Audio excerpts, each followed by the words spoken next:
Hello everyone, how are you today? I hope you are fine there. Today, let me introduce myself first. My name is Nita Amalia. Surely, you are confused what we want today? We will calm our minds for a moment by the way you listen to my chosen Wattpad story, which is very interesting with the title Mesmerizing Mr. Mafia. Why did I choose this story? Hmm, because the preface to the story already tells something unusual and needs to be guessed, and I like that. Instead, without dawdling, how about we get into the story, guys? Okay? Hey, Dad! I said while throwing my arms around his neck and peering over his shoulder at the Microsoft Excel document on his pricey laptop screen. Violet's going to drive me to the airport. My sister Sienna and I were going to the Hamptons for the weekend in place of my dad for a charity event. He had to fly back to Paris because my grandpa was recently hospitalized.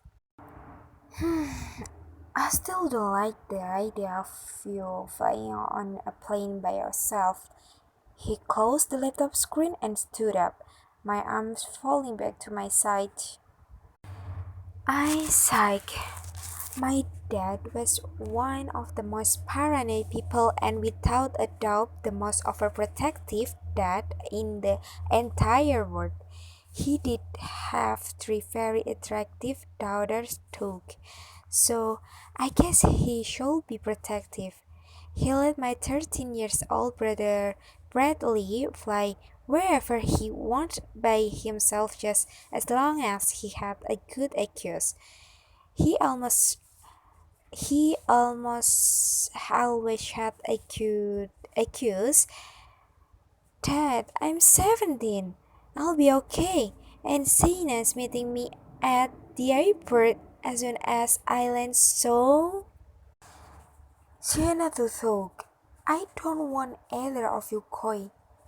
Sienna's been living on her own in New York and you never said anything about that. I snapped, immediately feeling bad about doing it. Dad, I'll be fine. What's honestly going to happen to me anyways? Nothing, because I'm going to have you fly on the jet. He pulled him pound out and started to walk out of the office and into the main lobby. Carissa, can you call LA Airways and have them get a jet ready for... Dad paused to look at me. When are you supposed to be leaving, Chloe? Well, my plane is supposed to be leaving in an hour. Can you have it ready by 5 o'clock then? He asked Carissa. I'll call the right now, Mr. Kirsch.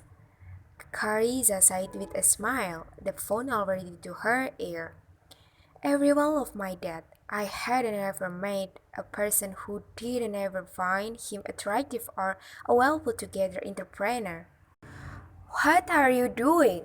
I asked as he now started to call someone. Calling Violet, telling her that she doesn't have to drive you. I will. Well, that was a rarity. Driving me to the airport was going to take precious time out of his busy work schedule. It was weird to see my dad not working constantly anymore. You sure? I mean, you kind of have a company to run.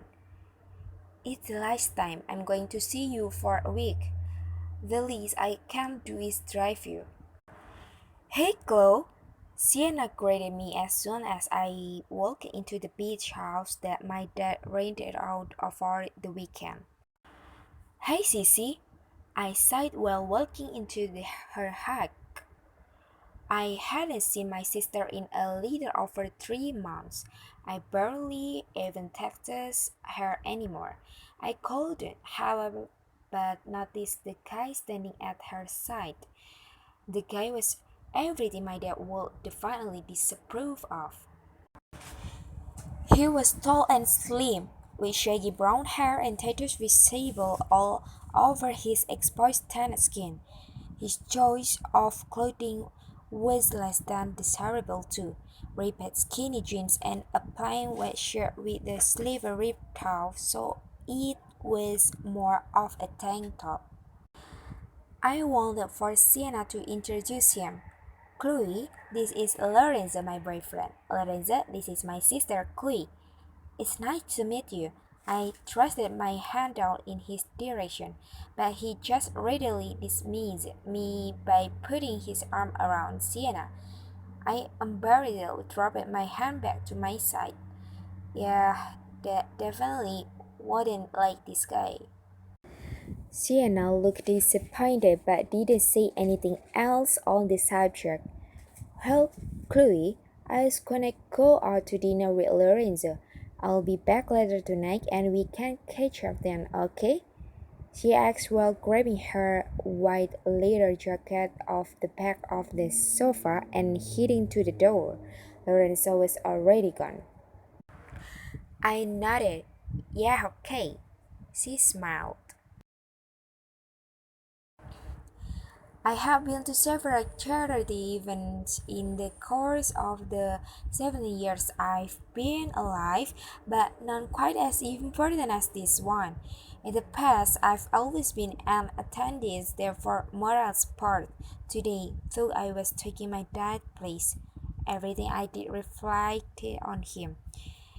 Everyone here was rich and dressed nicely, and so far I've greeted everyone to stay put on the sandy beach.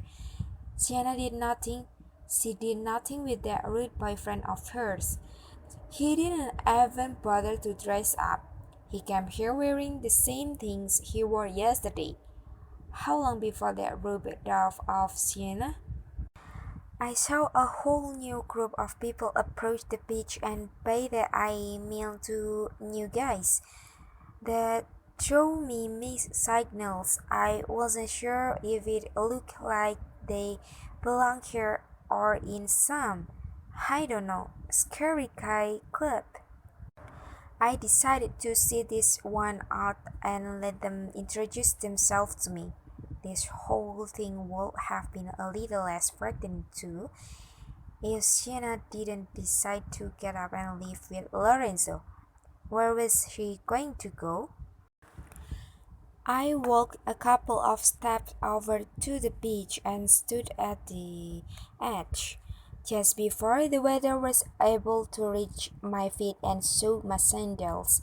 The wind gently blowed my sandy blonde hair, and for a fraction of a second, I was realized that all went away as fast as it came to on something metallic, and feeling was braided to my back. Do not scream, Amor Mia. Some sort of strong, manly accent whispered into my ear. It sounded Italian, but I honestly wasn't sure. I turned my head slightly and looked out my peripheral vision. The two scary guys I saw second ago were standing behind me. I don't know what he said. Don't scream. What was he gonna do to me? Click. It sounded like the safety of a gun was being taken off. A gun thug? Oh God! I shrieked, now beyond terrified. I even surprised myself at how fast tears were gritting and streaming down my pale cheeks. Don't cry, just walk. The guy holding the gun passed it into my back further, making me stumble into the ocean but catching me before I could fall. Wrong way.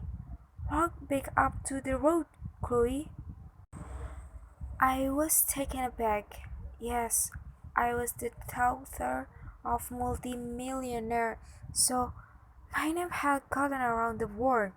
But the fact that this man knew my name sent scary chills down my spine. Who? Who are you? I asked while slowly walking away from the beach and up to the road. I know this might be my last day on earth, so Virus things. You don't need to know right now, Amalia. The second guy walked past me a little bit, leading me to a car in a nearby parking lot. Okay, so these people aren't poor. We can at least make the assumption. The guy stopped in front of a red Ferrari 458 Italia. I only knew that because my dad had the same exact car, only it was in chrome red. It was only a two-seater truck and there were three of us. Get in. The guy with the gun urged me inside the car before walking around the front and getting into the driver's side. The engine was revved a couple of times before the car was moving speedily out of the parking lot. Please, who are you? What do you want with me? Please don't kill me, I begged as he blew through stoplight and signed. I'm not gonna kill you, unless I absolutely have to. He glanced at me bravely before looking back at the road. So I was either going to die via car crash or gunshot wound. Only enough.